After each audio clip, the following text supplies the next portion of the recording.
જે લોકો જ્યાં છે ત્યાં સ્થિત થઈ જાઓ.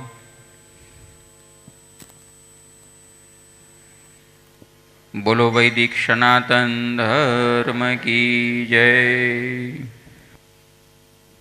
અને વેદોક્ત ધર્મ અનુસાર કરેલું આચરણ કેવી રીતે મારા માટે આત્મકલ્યાણી બની શકે. આ ઉપરાંત હું પોતે કોણ છું, કોણ છું હું પોતાના વિશે શું જાણું છું. આ સંસાર કે જેની મધ્યમાં હું જીવી રહ્યો છું, આ સંસાર શું છે, એનું સત્ય શું છે. મારા જીવનની અંદર શું કોઈ બીજાનો પણ પ્રવેશ, હસ્તક્ષેપ, સહયોગ કે ઉપકાર છે કે નહીં.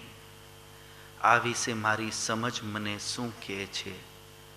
આ પ્રકારના પ્રશ્નોને મનમાં સ્થાન આપી દઈએ અને આ સાથે આપણને આના સત્ય ઉત્તર પ્રાપ્ત થાય એ માટે આપણે શ્રદ્ધાપૂર્વક 3 વાર ઓમનું ઉચ્ચારણ કરશું.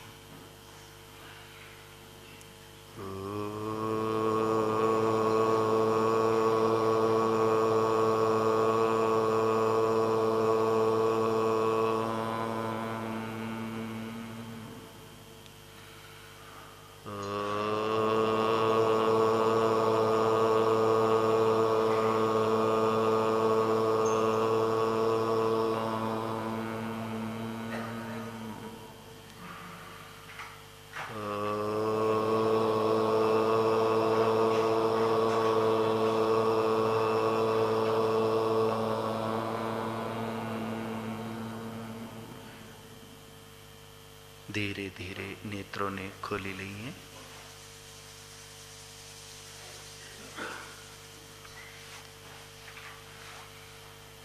વેદ કથામાં ઉપસ્થિત શ્રદ્ધેય પંડિત નરેશ દત્તજી આર્ય એવં એમના સુપુત્ર નરેન્દ્રજી, ઉપસ્થિત વિદ્વજ્જન અતિથિ મહાનુભાવ, વેદ પ્રચાર સમિતિના બધા બંધુજનો, આ ઉપરાંત ધર્મપ્રેમી સજ્જનો એવં માતાઓ.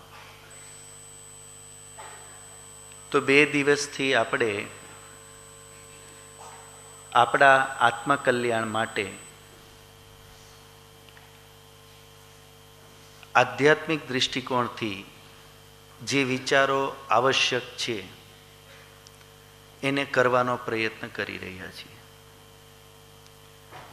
આ 2 દિવસની અંદર આપે અનુભવ કર્યું હશે કે વેદની જે પણ વાતો આપણે કરી રહ્યા છીએ એ કેટલી બધી વ્યવહારિક છે, કેટલી બધી વૈજ્ઞાનિક છે અને કેટલી બધી સહજ છે.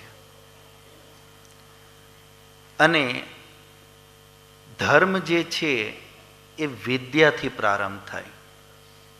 આપણે કાલે સમજવાનો પ્રયત્ન કર્યો કે જે ધર્મ છે એના કેટલા છે, વિદ્યાના કેટલા આપણે પ્રકાર કર્યા? 2. એક તો વિદ્યા, ધર્મની વિદ્યાને ભણવી અને પછી બીજું એનું આચરણ કરવું. તો આચરણથી ફળ મળશે. સુખનું મૂળ ધર્મ છે. મેં આપને કીધેલું એક ઉદાહરણ આપે શોધી લાવવાનું છે. હજી ફરી આજે કહું છું કે કોઈ ધર્મ કરતો હોય અને એને દુઃખ મળ્યું હોય એવું કોઈ ઉદાહરણ શોધવાનું છે આપણે. કેમ કે આપણે સ્પષ્ટ કહી રહ્યા છીએ કે ધર્મનું મૂળ સુખ છે. જેમ ભોજન કરે એટલે એની ભૂખ છે એ શાંત થાય જ. કોઈ આરામ કરે એટલે એના શરીરને એની ઉર્જા મળે જ. આ ધર્મ છે અને આ ધર્મના શાશ્વત નિયમ છે. યજ્ઞ કરે એનું ધૂમ્ર બને અને એ કોઈ શ્વાસ લે એનું આરોગ્ય વધે વધે અને વધે જ. વાયુ શુદ્ધ થાય અને થાય જ. એવું બને નહીં કે ન થાય.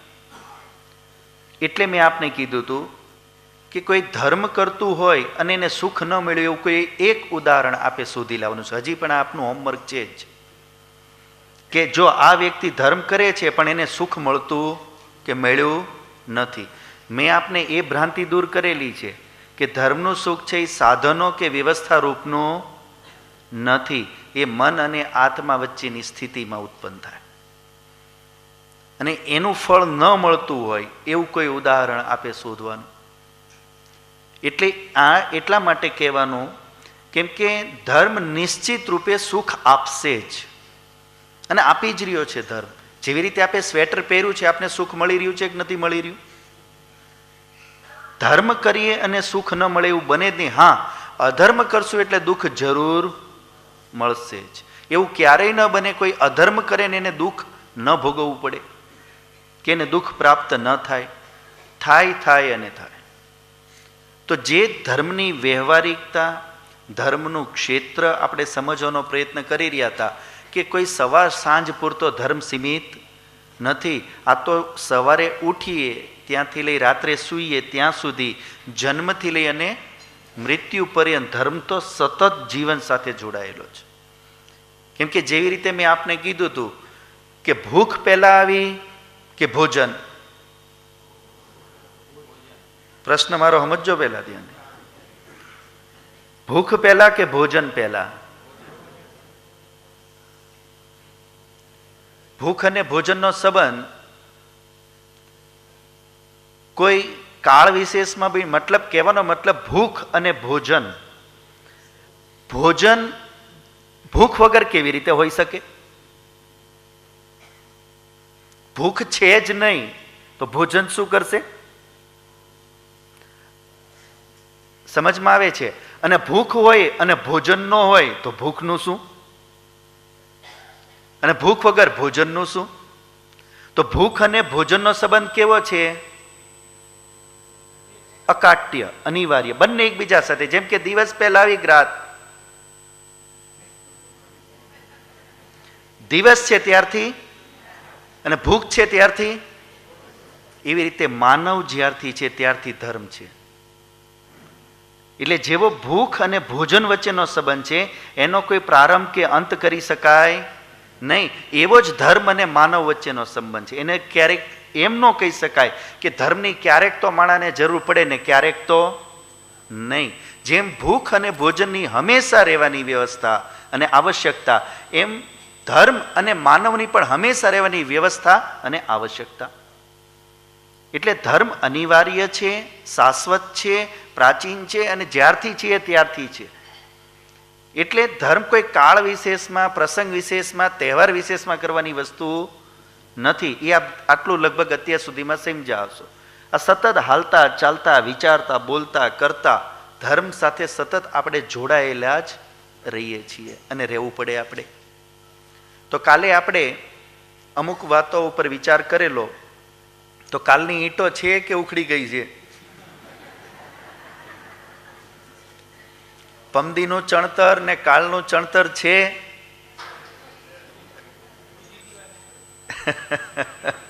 તો આગળનું ચણવાનું કામ ચાલુ કરીએ. ધાબુ તો બાંધવું પડશે ને.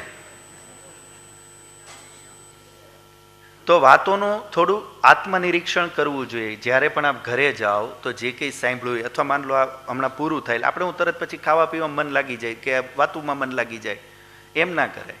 હંમેશા કોઈ પણ વિચાર જ્યારે મેળવો હોય તો એ વિચાર મેળવ્યા પછી વિચારને પચાવવા માટે, એને અંદર દૃઢ કરવા માટે, એને યાદ રાખવા માટે 5-10 મિનિટ શાંત થઈ અને મનમાં એની ગાંઠ માર લેવી જોઈએ. આખો વિષય મગજમાં યાદ કરી લેવો જોઈએ. તો યાદશક્તિ સારી બને નથી.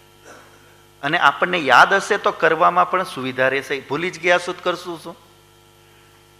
તો રાત ગઈ ઓર બાત ગઈ. એટલે હંમેશા ક્યારેય પણ જ્યાંથી પણ કોઈ આપણે સાંભળવાનું, શીખવાનું, ભણવાનું, જાણવાનું કામ કરતા હોય તો એની શરૂઆતમાં પણ મન શાંત કરી લેવું જોઈએ. અને જ્યારે ભણવાનું કે શીખવાનું કે જાણવાનું પૂરું થાય ત્યારે પણ મન શાંત કરી અને જે વસ્તુ સાંભળી એને મગજમાં પોઈન્ટ બધા ક્લિયર કરી લેવા જોઈએ. પોઈન્ટ બધા મગજમાં લઈ લેવા જોઈએ. તો મગજમાં એ યાદ રહે. ખાલી સાંભળી લીધું તો પછી ગયું. એવું કહેવાય છે આપણે જે કંઈ સાંભળીએ છીએ, આપણે જે દિવસમાં તમે કાંઈ પણ શીખ્યા હો, ભણ્યા હો, જાણ્યું હોય કે સાંભળ્યું હોય, એ 24 કલાકની અંદર 60% ભૂલાઈ જાય. કેટલું? આમ તો બે જ કલાકમાં લગભગ 50% ઉપર વયું જાય. 2 જ કલાકમાં. 24 કલાકમાં તો એમાંથી 70% 80% ઉપરનું વયું ગયું હોય, અને અઠવાડિયા પછી 90% વયું ગયું હોય. હવે મહિનો આવે તો શું થાય? ઓલા જેવું થાય, રામાયણ પૂરી થઈ ગઈ ને પછી પૂછે રાવણ કોણ હતો? કાંઈ યાદ હોય નહીં. એટલે આ શું કામ આવું થયું? કેમ કે આપણે સાંભળ્યા પછી એને મનમાં સ્થિર કર્યું, એટલે આવૃત્તિ કરવી જોઈએ. એને શું કરવું જોઈએ? વિચારવું જોઈએ. 5-5, 10-10 મિનિટ બેસવું જોઈએ. તો કાલે આપણે ધર્મ બાબતે અમુક વિચારો કરી રહ્યા હતા કે ભાઈ જે ધર્મ છે એનું સ્વરૂપ બહુ વિસ્તૃત છે. એ ધર્મ 2 પ્રકારનો છે કે ભાઈ એકમાં તો ધર્મની અંદર પદાર્થોનું વિજ્ઞાન છે, બધું બધા પદાર્થોના ગુણધર્મ, અને બીજું જે છે એ વ્યવહારનું, આચરણનું, શું કરવું અને શું ન કરવું. તો ધર્મ 2 રીતે આપણી સામે છે. તો એ બંને પ્રકારનો ધર્મ આચરણ બાબતનો જેટલો જરૂરી છે અને પદાર્થો બાબતનો જે જરૂરી છે એ સંપૂર્ણ ધર્મ આપણને જેમાં મળી શકતો હોય એને શું કહેવાય? ધર્મ ગ્રંથ. એને શું કહેવાય? ધર્મ ગ્રંથ. તો કોઈ પૂછે ધર્મ ગ્રંથ કોને કહેવાય? તો એનો અર્થ, વ્યાખ્યા શું થશે? એવો ગ્રંથ કે જેમાં માનવના આચરણ સંબંધી જરૂરી સંપૂર્ણ વિધાન મળતું હોય, એવો ગ્રંથ કે જેમાં સૃષ્ટિ વિદ્યાના સમસ્ત પદાર્થોના ગુણધર્મનું જ્ઞાન મળતું હોય, એને શું કહેવાય? ધર્મ ગ્રંથ. અને આવો ધર્મ ગ્રંથ જ્યારે આપણે જોવા જઈએ તો કયો છે? વેદ છે. એકમાત્ર વેદ એવો ધર્મ ગ્રંથ છે કે જેમાં બંને પ્રકારની વિદ્યા પૂરેપૂરી આપણને મળે છે. અને આપણા જીવનને સુખી કરવા માટે આ બંને વિદ્યાની આપણને જરૂર છે, અને વેદોમાં પૂરી મળે છે. અને બીજે ક્યાંય છૂટી છવાઈ જે જોવા મળે છે એ પણ ક્યાંથી ગઈ? વેદમાંથી જ ગઈ. એટલે વેદ મૂળ છે. એટલા માટે વેદ આપણો ધર્મ ગ્રંથ છે. હવે આજકાલ આપને ખ્યાલ છે, આપને ખરીદી કરવી ક્યાંથી ગમે? ક્યાં જાઓ છો ખરીદી કરવા? ક્યાં ખરો? આજકાલ ટ્રેન્ડ આવી ગયો ને ભાઈ, મોલમાં. તો મોલમાં શું કામ જાઓ છો? હે? બધી વસ્તુ મળી રહે અને સસ્તી મળી રહે, બધી મળી રહે અને સારી કંપનીની પણ મળી. ત્યાં કોઈ ચીલા ચાલુ વસ્તુ તો અંદર આવવાની નથી. તો મોલમાં જવાનો ફાયદો શું થાય આપણને? કે સુવિધા થઈ જાય. શું થઈ જાય?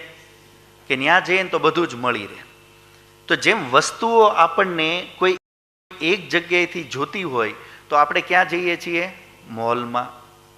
હવે એ જ રીતે તમારે કોઈ જાણકારી જોતી હોય, ઇન્ફોર્મેશન કાંઈ પણ, તો આજકાલ તમે ક્યાં જાઓ છો? ગૂગલ ગુરુને પકડો છો તરત. આજકાલ એ ગુરુજી છે ને, હવે હાલતા ચાલતા ગુરુજી યારે સંપર્કમાં રહીએ. તો હવે આજકાલ માન લો કોઈ જાણકારી, ઇન્ફોર્મેશન જોતી હોય તો તરત આપણે કેમાં જઈએ? ખાલી એક શબ્દનો અર્થ જાણવો હોય તોય ક્યાં વયા જઈએ? ગૂગલમાં.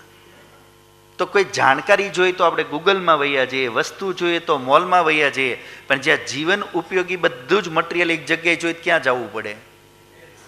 આ જ મોલમાં આવવું પડે. આત્મકલ્યાણનો ધર્મરૂપી જ્ઞાન વિજ્ઞાન જો મેળવવું હોય તો એનો સુપર મોલ કયો છે? વેદ. અહીંયા બધા મોલ નાના પડી જાય, બધી દુકાનો એ ફીકી પડી જાય, અને બીજી દુકાનોમાં માલ મળે ને તો એ ક્યાંથી ગયો છે? આ તો પ્રોડક્શન એ પોતાનું અને આપવાનું પોતાનું કામ. તો વેદ એક વિદ્યાનો, જ્ઞાનનો સુપર મોલ છે. અહીંયા આવો અને કોઈ વસ્તુ ન મળે એવું બને નહીં. અને જે પણ મળશે એ બ્રાન્ડેડ જ મળશે. કોઈ ચીલા ચાલુ કંપનીનો માલ અહીંયા છે નહીં, બધો બ્રાન્ડેડ છે. અને પાછું બીજું અપડેટ, લેટેસ્ટ જ મળશે. જૂનો માલ મળશે અને સસ્તી રીતે મળશે, મોંઘો પડશે નહીં. ભૂત કેટલું સસ્તું નીકળી ગયું! જો આના વેદના નિર્દેશ પ્રમાણે હાલીએ તો ભૂત ભાગતા વાર લાગે, અને નહીતર ભૂત ભગાડવું કેવું મોંઘું પડે. નાની મોટી દુકાનમાં ગયા હો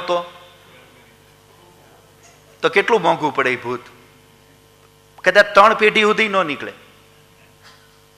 એટલે અહીંયા સસ્તું પડશે. આ ખૂબી છે.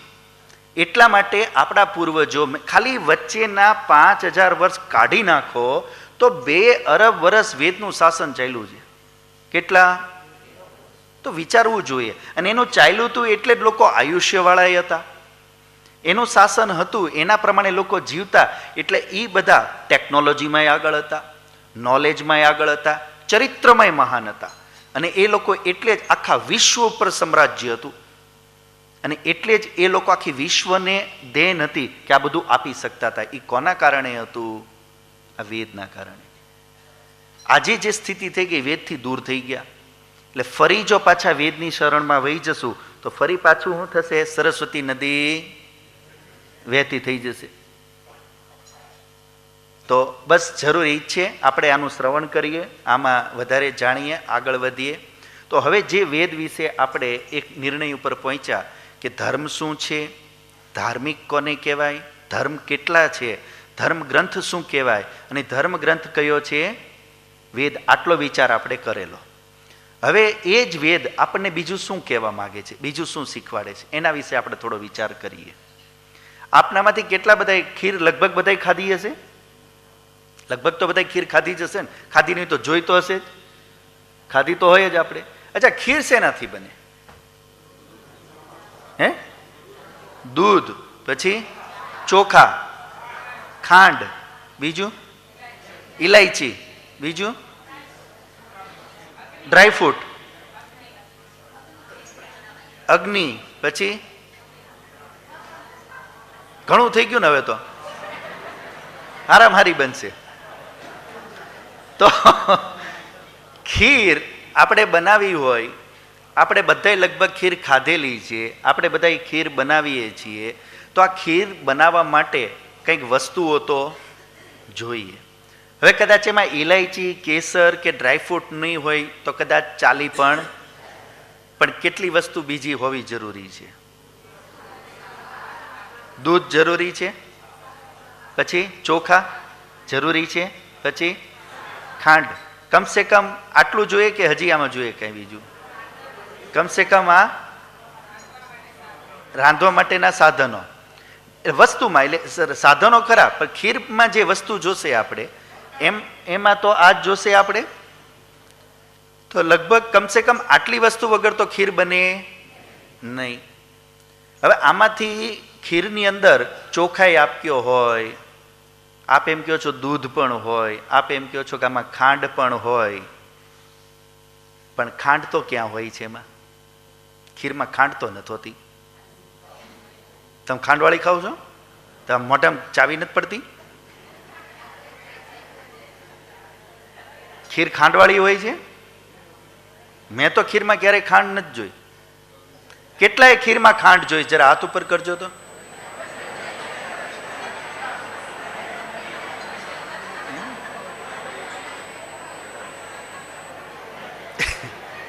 અચ્છા, કેટલાય ખીરમાં ખાંડ નથી જોઈ? હાથ ઉપર કરશો. અચ્છા, ગૂંચવાયેલા કેટલા છે?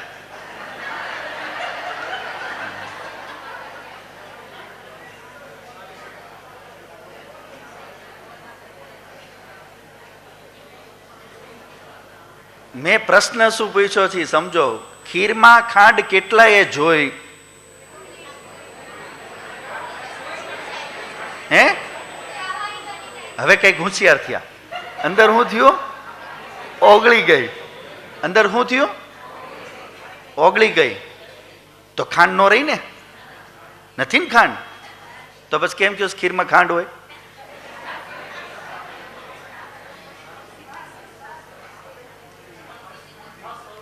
હજી પ્રશ્ન સળગતો જ છે. ખીરમાં ખાંડ છે કે નહીં? હા કે ના? છે. ક્યાં? કોણે જોઈ? હે?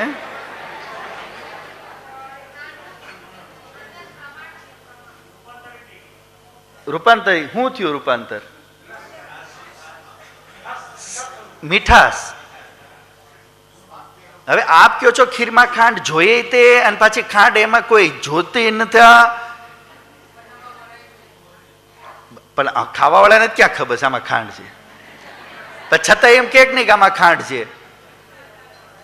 છતાં એમ કે આમાં ખાંડ છે. એ કેવી રીતે ખબર પડી? હે? મીઠાશથી? મીઠાશથી ખબર પડી? શેનાથી પડી? જીભની મીઠાશથી. આ જીભથી જે મીઠાશ લીધી એ તમે ખાંડ જોઈ કે ખાંડનું અનુમાન કર્યું? કે આમાં મીઠું લાગ્યું છે એનો મતલબ આમાં તો ખાંડ જોઈ કહેવાય કે ખાંડનું અનુમાન કર્યું કહેવાય? ખાંડનું શું કર્યું? અનુમાન કર્યું. એવી જ રીતે કંઈ ગંધ આવી જાય, કંઈ કડવું લાગી જાય તો તરત આપણે શું કરીએ? એનું શું છે એ તો આપણને ખબર, પણ આપણે એનું શું કરીએ? અનુમાન. તો એ ખબર કેનાથી પડી? અનુમાનથી. તો અમુક બધી વસ્તુ આંખેથી દેખાય, અમુક વસ્તુ કેનાથી ખબર પડે? એટલે એમાં સ્વામીજી એક સરસ ઉદાહરણ પૂછતા કે કોઈ માન લો એમ પૂછે કે તમારા 10મી પેઢીમાં દાદા પરદાદા હતા કે નહીં? હું કયો? હા કે ના? કેટલાય જોયા? નિયમ શું છે? જે વસ્તુ દેખાય એ સાચું, ન દેખાય તો એ આપણે માનીએ છીએ કે નથી માનતા? દાદા પરદાદા શેના આધારે માન્યા? શેના આધારે? એ શું કરી રહ્યા છે? અનુમાન કરી રહ્યા છે. શું કરી રહ્યા છે? અનુમાન. તો જે વસ્તુ આંખેથી ન દેખાતી હોય તો એવી ઘણી વસ્તુઓને આપણે કેનાથી જાણવી પડે છે? તો અનુમાનથી જાણેલી વસ્તુ હોય કે ન હોય? હોય જ ને. ખીરમાં ખાંડ છે, સ્વાદનો તો પ્રત્યક્ષ છે, પણ ખાંડનું શું કર્યું? અનુમાન કર્યું. એમ દાદા પરદાદાનું શું કર્યું? અનુમાન કર્યું. તો અનુમાનથી જાણેલી વસ્તુઓનું અસ્તિત્વ તો છે જ. એટલા માટે બધી વસ્તુઓને જો આપણે એવો નિયમ રાખીએ કે આંખે દેખાશે, મારી આંખે જોઈશ તો હું માનીશ, તો આવો માણસને આપણે એ પ્રશ્ન કરીએ કે તો તારે ખીરમાં ખાંડ પણ મનાય, તારા દાદા પરદાદાય મનાય, પણ માનશે કે નહીં માને? તો આ હઠ કહેવાય કે ન કહેવાય? જ્યારે એક બાજુ હું અનુમાનથી અમુક વસ્તુઓ માનું છું અને છતાંય હું એમ કહું છું કે હું આંખે દેખાય તો આ વિરોધી વાત કહેવાય કે ન કહેવાય? આ વિરોધી વાત કહેવાય. તો ધર્મનો જે વિષય છે, અધ્યાત્મનો જે વિષય છે, એમાં પણ બધી વસ્તુઓનો જો આપણા વ્યવહારની વસ્તુ એ બધી પ્રત્યક્ષ નથી. ન્યાય આપણે અનુમાન કરવું પડે છે. અમુક વસ્તુઓને આપણે શબ્દ પ્રમાણથી જાણવી પડે છે. જેમ કે આપમાંથી કોઈના બધાના બ્લડ ગ્રુપ કંઈક ને કંઈક તો હશે જ ને. અથવા માન લો આપનું બધાના શું છે અત્યારે? માન લો શું નામ છે દીકરી તારું? સુચિત. તો હવે તારું બેટા નામ સુચિત છે એ સાબિત કર. કેવી રીતે સાબિત કરીશ? તો કેવી રીતે સાબિત કરીશ? હા, તો જન્મ પ્રમાણપત્ર લાવીશ અથવા તો શું લાવીશ? આધાર કાર્ડ લાવીશ. બરોબર. આ દીકરી એ વિના સાબિત કરી કે મારું આવું મોઢું છે એટલે હું સૂચી? એવું કહી શકો તમે કે હું ફલાણાની દીકરી છું એટલે હું સૂચી? એમ કહી શકો નહીં. એને સાબિત શેનાથી કરવું પડશે? આધાર કાર્ડ કે એવું કંઈ જોશે. તો હવે એ નામ એનું આ છે પ્રત્યક્ષ થઈ શકે? એના નામનો પ્રત્યક્ષ થઈ શકે કે આના માનું છે? એ કેનાથી ખબર પડી રહી છે? એ આધાર કાર્ડથી. તો આધાર કાર્ડ શું કહેવાય? શબ્દ પ્રમાણ કહેવાય. શું કહેવાય? શબ્દ પ્રમાણ કહેવાય. તો શબ્દ પ્રમાણથી આપણા જીવનની અંદર વસ્તુઓનો વ્યવહાર ચાલે છે કે નથી ચાલતો? અને અનુમાનથી પણ ચાલે છે કે નથી ચાલતો? અને પ્રત્યક્ષથી તો ચાલે જ છે. તો કહેવાનો મતલબ આપણા વ્યવહારના, લૌકિક વ્યવહારના જ વિષયો આપણે જો જોઈએ તો એમાં પણ ઘણો બધો વ્યવહાર આપણે અમુક શબ્દોથી કરવો પડે. તમારા ઘરનું એડ્રેસ શું છે? શબ્દ પ્રમાણ જ છે. એ ક્યાં તમે પ્રત્યક્ષ આપ્યું છે કોઈને? તો આવી રીતે તમે જોશો તો ખ્યાલ આવશે કે આપણા ઘણા વ્યવહારો શબ્દ પ્રમાણ આધારે ચાલે છે અને મોટા ભાગના વ્યવહાર અનુમાનથી ચાલે છે. પ્રત્યક્ષથી તો બહુ ઓછું ચાલે છે. આપણને એવું લાગે છે કે આપણે આખો દિવસ પ્રત્યક્ષમાં જ જીવીએ છીએ. પ્રત્યક્ષ તો ખાલી ડેટા અંદર મોકલી દે પછી આખું અનુમાન જ ચાલતું હોય. શું ચાલતું હોય? અનુમાન જ ચાલતું હોય. સૌથી વધુ અનુમાન ઉપર ચાલીએ છીએ આપણે. તો હવે આ એક સ્વાભાવિક છે આપણા જીવનની સ્થિતિ કે કોઈ પણ વસ્તુને આપણે જાણવી હોય, વ્યવહાર કરવો હોય તો એને યા તો શબ્દ પ્રમાણથી, યા તો અનુમાનથી, યા તો પ્રત્યક્ષથી આપણે જાણીએ છીએ, વ્યવહાર કરીએ છીએ. તો ધર્મ અને અધ્યાત્મના જે વિષયો છે એને કેનાથી જાણી શકાશે? એન્યાય આ જ નિયમો લાગુ પડશે. ત્યાંય આ જ નિયમો લાગુ પડશે. યા તો શબ્દ પ્રમાણથી, યા તો અનુમાનથી, અને યા તો પ્રત્યક્ષ કરીને. તો એ નિયમો ત્યાં લાગુ થાય છે, પણ આપણે ત્યાં એ નિયમો લગાડવા માંગતા નથી. તો સત્ય ધ્યાન ક્યાંથી થઈ શકે? તો સત્ય ધ્યાન થઈ શકે નહીં. એટલે આ નિયમો ત્યાંય લાગુ થાય છે. તો આપણે આના આધારે થોડું વિચારવાનો પ્રયત્ન કરીએ કે આ સંસાર રૂપી ખીર, ઓલી ખીરની વાત કરીને હવે સંસાર રૂપી ખીર, આ સંસાર માની લો એક ખીર છે. શું છે? ખીર છે. તો ખીરમાં કંઈક વસ્તુ હોવાની કે નહીં હોવાની? તો આ સંસાર રૂપી ખીર છે એ કેટલી વસ્તુઓથી બનેલું હોય એ આપણે સમજવું છે. આ સંસાર રૂપી ખીરમાં કેટલું મટીરિયલ છે, કેવું કેવું મટીરિયલ છે, કેવું કયા પ્રકારનું છે, એના ગુણધર્મો શું છે, લક્ષણો શું છે, એનો સ્વભાવ શું છે, એ આપણે વિચારી શકીએ કે ન વિચારી શકીએ? જેમ ખીર વિશે વિચાર કરી શકીએ છીએ એમાં સંસાર રૂપી ખીર એટલે કે એમાં બધું જ આવી ગયું. શું કીધું? કાંઈ બચ્યું? જેટલી પણ વસ્તુનું આ સંસારમાં અસ્તિત્વ છે, ચાહે આંખેથી દેખાતી હોય, ચાહે ન દેખાતી હોય, ચાહે નજીક હોય, ચાહે દૂર હોય, કોઈ પણ પદાર્થ જેનું અસ્તિત્વ છે એ બધું જ આ ખીર ક્યારે બની? એમાં જુદા જુદા સ્વભાવવાળી અલગ અલગ વસ્તુઓ મળી ત્યારે હું બની? ખીર. તો આ સંસાર રૂપી ખીર જે આપણી નજર સામે છે, આખી આપણને એક સરખી જ લાગે છે કે આમાં વિચિત્રતા પણ છે? સંસાર રૂપી ખીરમાં બધું એક સમાન લાગે છે કે આમાં બધું કંઈક વિચિત્ર વિચિત્ર છે? તો એનો મતલબ શું થાય કે આ બધું એક વસ્તુમાંથી બન્યું હશે કે અનેકમાંથી? અનેકમાંથી આ વસ્તુ બની હોય. તો આપણે વિચારવું છે એકમાંથી છે કે અનેકમાંથી, આ નિર્ણય કરવો છે આપણે. અને અનેક છે તો કેટલા અને એક છે તો શું, આ આપણે નિષ્કર્ષ પહોંચવો છે. કૃપયા કરીને જે જૂના હોય, જે જાણીતા હોય એ લોકો બહુ ઉત્સાહી થશો નહીં, જેથી કરીને જે લોકોને યથાર્થ સમજવું હોય એ સમજી શકે. તો હવે આ એકમાંથી નહીં પણ કેમાંથી બનેલું છે? અનેકમાંથી અથવા એકમાંથી. બે વસ્તુ હોઈ શકે આપણી નજર સામે.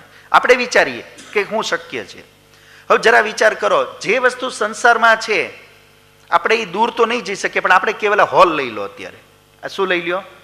આ હોલ લઈ લો. આવડો આ હોલની અંદર જેટલી વસ્તુ આવી લઈ લો, એમ માની લો સંસારમાં જે વસ્તુ છે એ લગભગ બધી મોટા ભાગની અહીંયા છે. અહીંનો નિર્ણય થઈ જાય તો બહારનો આપણે થઈ જશે. ધ્યાન અહીંયા, ત્યાં કોઈ મોટી વિશેષ વસ્તુ નહીં થઈ. બધા ધ્યાન આપણે એકાગ્રતા બનાવી રાખીએ.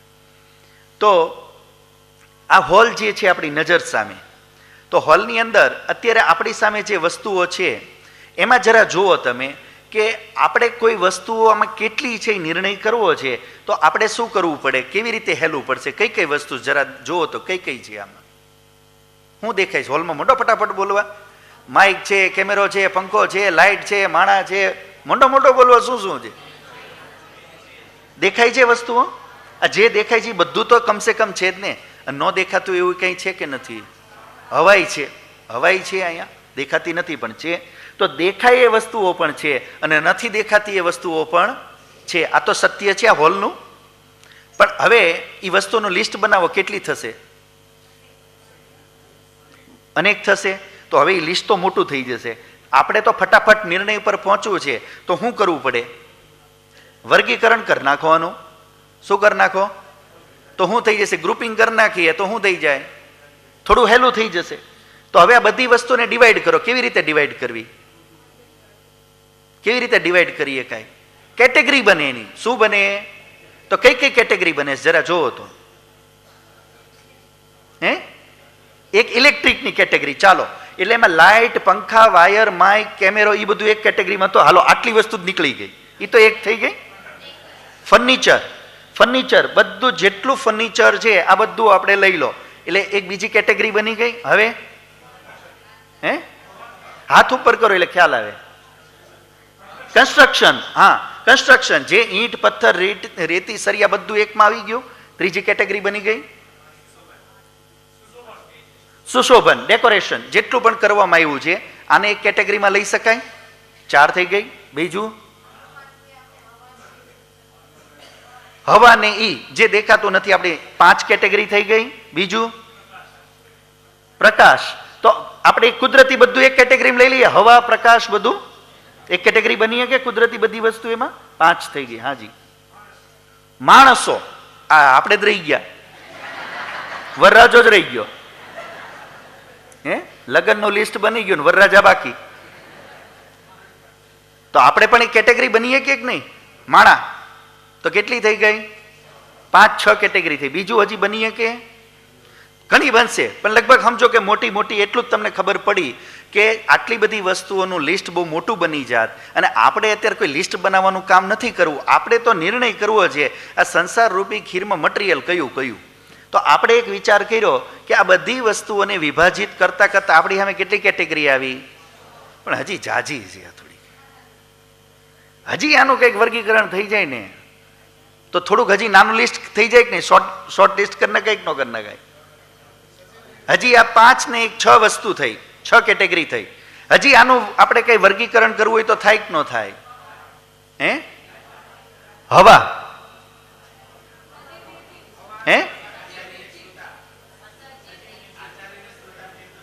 સજીવ અને ઈ તો કોઈ કેટેગરી ન થઈ ને. માનવ, હા, એટલે ટૂંકમાં અત્યારે જે છે 6 કેટેગરી છે. હજી આપણને એમ લાગે છે કે આ કેટેગરીનું જો વર્ગીકરણ થતું હોય ને તો હજી કરી નખાય. તો શું થાય? એટલું ઓછું થઈ જાય, આપણને વસ્તુ સમજવામાં હેલું થઈ જાય. તો હવે એનું વિભાજન કરીએ તો શું આવે છે આપણી આમે? 6 માંથી કયું કરવું? કયો હવે વર્ગીકરણ? દૃશ્ય એક દેખાય છે અને બીજું દેખાતું. તો આવી 2 કેટેગરી થઈ કે? જેમ કે આપણે બધા દેખાઈએ છીએ, હવા દેખાતી, તો એક કેટેગરી તો આ થઈ. હજી કોઈ કેટેગરી બનીએ કે? જળ ચેતન હું મને જ કઈ નથી ખબર. આવું જળ ચેતન શું હોય? સજીવ અને એટલે સજીવ નિર્જીવ. એટલે તમને એવું લાગે છે અમુક આમાં સજીવ છે, આપણે બધા સજીવ છીએ? અચ્છા, મને તો અત્યારે ખબર પડી.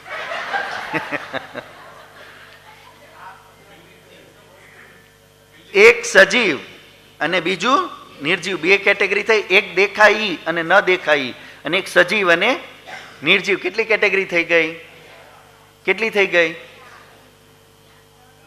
2 થઈ ને ભાઈ, 2 થઈ ગઈ. તો 6 માંથી કેટલી થઈ ગઈ હવે? 2 થઈ ગઈ. એક દેખાઈ અને એક ન દેખાઈ, અને એક સજીવ અને એક. હજી આમાં એક થઈ શકે? હજી આ 2 કેટેગરી છે, હજી આમાં કઈ સિમિલારિટી જોઈ અને એક કેટેગરી કરીએ કાંઈ નહીં? આ 2 જ બચી. આ 2 માં જ વિચારો. હવે સજીવ અને નિર્જીવ અને દેખાઈ અને ન દેખાઈ 2 કેટેગરી બની. હજી આ 2 માંથી એક થઈ શકે?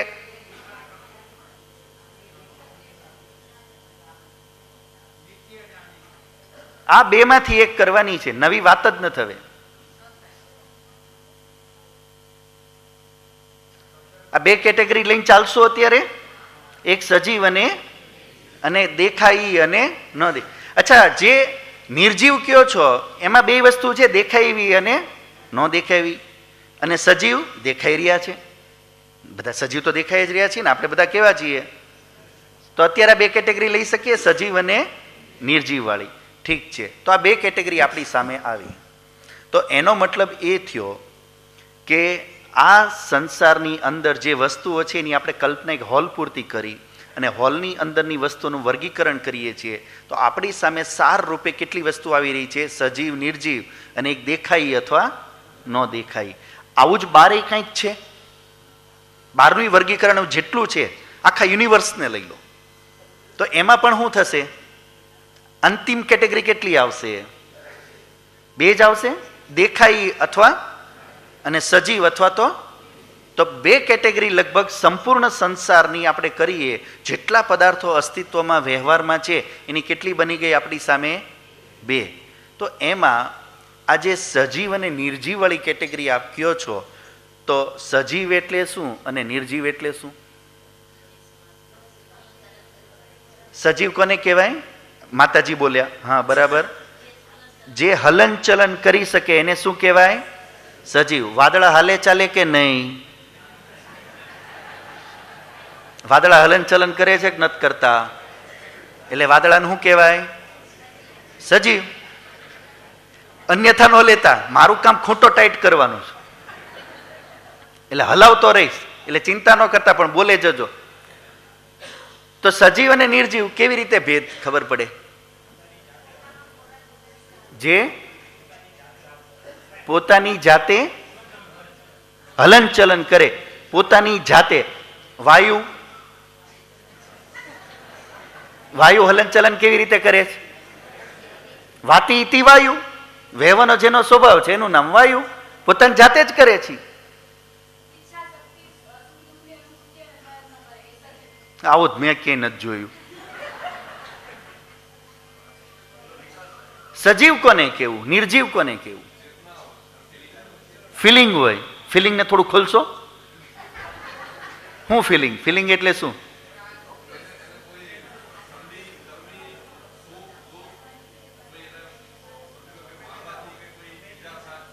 આ વાત થોડીક લાગે કે આમ ધ્યાન દેવા જેવી. ભાઈનું કેવું એમ છે કે જેને ફિલિંગ હોય, એટલે કે જે કંઈક એમ કે સુખ અને દુઃખને શું કરીએ કે અનુભવ કરી શકે, એને શું કહેવાય? સજીવ. તો એનો મતલબ શું થયો? નિર્જીવ કોને કહેવાય? જે સુખ અને દુઃખનો અનુભવ ન કરી શકે એને શું કહેવાય? નિર્જીવ. સજીવ અને નિર્જીવ. તો આ વસ્તુ આપણે જ્યાં જ્યાં સજીવ હશે ત્યાં જોવા મળવી જોઈએ. તો જ્યાં જ્યાં સજીવ આપણને દેખાય ત્યાં આ વસ્તુ જોવા મળે છે કે એને સુખ પણ થતું હોય અને આવું જોવા મળે છે કે નથી મળતું? જે પણ સજીવ હશે એને સુખનો અનુભવ થશે. કાં તો કેમ કે તમે સાબિત કરશો કેમ આ સજીવ છે? એ થશે કે નથી? થશે કે નથી? અનુભૂતિથી જ. ચેતનનો સ્વભાવની અંદર મૂળ વસ્તુ શું મળશે? અનુભવ કરી શકશે. શું અનુભવ કરશે? કાં તો નિર્જીવમાં શું મળશે? ભેદ જોવા. એને કોઈ અનુભવ થાય નહીં. મને આપને હમણાં બહાર ઊભા રાખી દે તો ઠંડી લાગશે ને તડકોય લાગશે, પણ આ કેમેરો લઈ જઈને બહાર મૂકી દે તો એને કઈ ફેર પડે? મને આપને કેપ્ચર તો કરે પણ એને કઈ ફેર પડે? પણ મને તમને કેમ? એ પંચમહાભૂતમાં જ બન્યો, હું પંચમહાભૂતમાં જ બન્યો, તો એને ફેર ન પડે, મને પડે એવું કેમ? હે? કેમ કે એ શું છે? અનુભવ નથી કરી શકતું, એટલે એને શું કહેવાય? નિર્જીવ. અને જે અનુભવ કરી શકે છે એને શું કહેવાય? સજીવ. તો કેટલી વસ્તુ આપણી સામે આવી રહી છે? સજીવ અને નિર્જીવ. તો અનુભવ કરી શકે એને સજીવ કયો, અથવા એવું કહીએ કે એનામાં કંઈક એ અનુભવ શું કામ કરી શકે છે? કેમ કે એનામાં શું છે? ચેતના છે. શું છે એનામાં? ચેતના છે. એ ચેતનાના લીધે એને શું થાય છે? અનુભવ થાય છે. અને બીજી વસ્તુમાં શું નથી? ચેતના નથી, એટલે એને કોઈ સુખ કે દુઃખનો અનુભવ થતો નથી. તો ચેતના હશે ત્યાં અનુભૂતિ હશે, એને સજીવ કહેશું. જ્યાં ચેતના નહીં હોય ત્યાં અનુભૂતિ નહીં થાય, એને શું કહેશું? નિર્જીવ. આટલું સ્પષ્ટ થાય છે. હવે જરા વિચારો કે જે ચેતનાની વાત કરીએ છીએ આપણે, કે આપણે ચેતન છીએ, તો કેવલ આપણે જ છીએ કે બીજા ચેતન કઈ જોવા મળે છે? ચેતના ક્યાં ક્યાં જોવા મળે છે? હે? પ્રાણીમાં, જીવજંતુમાં, કીટ પતંગમાં, વનસ્પતિમાં, આ બધામાં શું જોવા મળે છે? ચેતના જોવા મળે છે. આ કેવી રીતે ખબર પડી રહી છે? કેમ કે ચાહે કીડી હોય, ચાહે સૂક્ષ્મમાં સૂક્ષ્મ કોઈ જીવ હોય, તો એને પણ જીવવું છે, એને પણ દુઃખ થાય છે, એને પણ સુખનો અનુભવ થાય છે. એટલે જ માન લો કોઈ કીડી હોય તો કીડીની પાસે તમે ગોળ મૂકો તો કેવી દોડતી આવે, અત્યારે ક્યાંય દેખાતી ને ક્યાંથી નીકળીને આવી જાય. અને જો એની પાસે તમે પાછું ત્યાં બાકસ કરો તો કેવી ભાગશે? એનો મતલબ શું થયો? એને પણ શું છે? સુખ હોય થાય છે અને દુઃખ પણ થાય છે. બે વસ્તુ એનામાં. તો જ્યાં જ્યાં ચેતના છે ત્યાં આપણને એટલી ખબર પડી રહી છે કે ત્યાં આગળ સુખ દુઃખની અનુભૂતિ હશે. જ્યાં નિર્જીવ હશે ત્યાં સુખ કે દુઃખની અનુભૂતિ નહીં હોય. તો સંસારની અંદર આ બે વસ્તુઓ તો આપણી નજર સામે આવી ગઈ. કેટલી આવી ગઈ? બે આવી ગઈ. હવે જરા વિચારીએ, બે જ છે કે વધારે હોઈ શકે? બે જ છે કે વધારે હોઈ શકે? હવે હવે આ એક નવો વિચાર કરવો છે આપણે. બેનો તો વિચાર થઈ ગયો, બે છે એટલું તો ખબર પડી રહી છે. બે વસ્તુનો તો આપણે કોઈ પ્રત્યક્ષ આપણે અનુભવ કરી રહ્યા છીએ કે બે વસ્તુ તો અસ્તિત્વમાં છે, પણ બે જ છે કે 3, 4, 5 હોઈ શકે? હજી બે પકડાણી, બે તો આવી આપણી સામે, હજી વધારે કેટલી હોઈ શકે? એવું ક્યાં મેં પૂછ્યું? એવું કોણે કીધું? 5 હોઈ શકે? એક જ એવું કોણે કીધું? 5 પણ હોઈ શકે, 10 પણ હોઈ શકે. તો કેટલી છે આપણને હજી ખબર નથી. એ તો આપણે ખબર પાડવી છે, હજી શોધવું છે કે હજી વધારે હોઈ શકે કે ન હોઈ શકે? હોઈ શકે. તો હવે એને પણ શોધવાની છે. તો જો એ હોત તો આંખેથી પણ આપણે જોયું કે વસ્તુ કેટલા પ્રકારની છે. એક કઈ જે પ્રત્યક્ષ થાય છે અને એક જેનો પ્રત્યક્ષ નથી. તો જો પ્રત્યક્ષ થતો હોત તો નજરમાં ક્યાંક હોત, પણ એ નજરમાં તો ક્યાંય છે નહીં. તો એનો મતલબ શું થયો? એને કેવી રીતે જાણવી પડશે, ગોતવી પડશે? આપણે અનુમાનથી શોધવી પડે. હવે જેમ આપણા પરદાદાને આપણે 10મી પેઢીના શોધવા હોય તો શેના જ સુવિધા? તો હવે એવી જ રીતે આપણે કોઈ 3જું, 4થું, 5મું છે કે નહીં એ શોધવું હોય તો એ શોધવા માટે શું જોશે? અનુમાન જોશે. અનુમાનથી ખબર પડે. તો જરા જોઈએ કે કોઈ 3જું છે કે નહીં. તો જરા જોઈએ આપણે આ સંસારની અંદર બે પ્રકારના પદાર્થો આપણે વ્યવહારમાં ઉપયોગ કરીએ છીએ. એક એ પદાર્થો છે જેમ કે હવા, પાણી, અગ્નિ, પહાડ, નદી, નાળા, વૃક્ષ, વનસ્પતિ, જે બધું આપણને રો મટીરિયલ તરીકે બધું મળે છે. એક તો આ બધા પદાર્થોનો આપણે ઉપયોગ કરીએ છીએ. અને બીજા કયા પદાર્થો છે? જેમ કે માઇક, કેમેરો, કપડાં, આસન, ગાદલા, આ બધું બનાવેલું છે આપણે. તો એક વસ્તુ કઈ છે જે આપણને કુદરતી મળી રહી છે, અને બીજી કઈ વસ્તુ છે જેને આપણે કુદરતે જે મળી છે એમાંથી કંઈક બનાવીને આપણે એનો ઉપયોગ. તો આપણા જીવનમાં કેટલી પ્રકારની વસ્તુનો ઉપયોગ કરીએ છીએ આપણે? એક કઈ જે કુદરતે આપી, હવા, પાણી, અગ્નિ આદિ, અને બીજી કઈ આ કપડાં, મોબાઈલ, ગાડી, બંગલો, કેમેરો કે જે કયો આ કે જે આપણે બનાવીને ઉપયોગ કરીએ છીએ. બંને પ્રકારની વસ્તુ આપણા વ્યવહારમાં જીવનમાં છે કે નથી? બંને પ્રકારની છે, અને બંનેનો ઉપયોગ આપણે કરી રહ્યા છીએ. હવે જરા જોઈએ આપણે બનાવેલી જે વસ્તુઓ છે એ બનેલી છે, બનાવી પડી છે કે આપોઆપ બની છે? આ કેમેરો આપોઆપ બન્યો છે કે બનાવવો પડ્યો? કેવી રીતે ખબર પડી? કેવી રીતે ખબર પડી? કેટલા જણાએ કેમેરો બનાવતા જોયો? કેટલા જણા ફેક્ટરી ગયા હતા?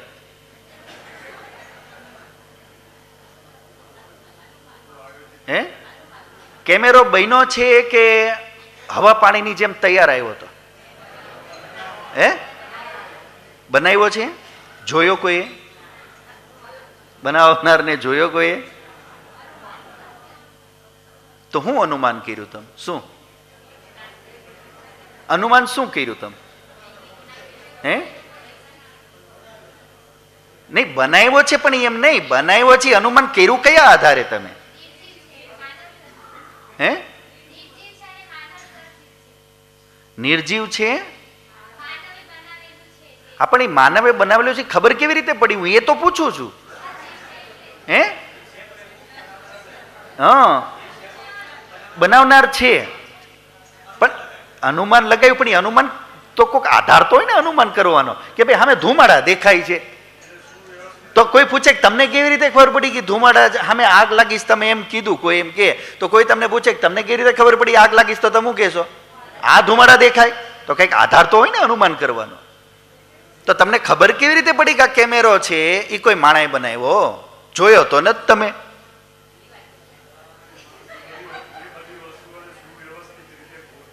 હા, તો ભાઈએ થોડો પ્રયત્ન જે એમનો કહેવાનો છે કે ભાઈ આ વસ્તુ જે છે તો એ એની જાતે પણ આવું થઈ શકે ને, જેમ હવા છે, પાણી છે, એમ ન થઈ શકે?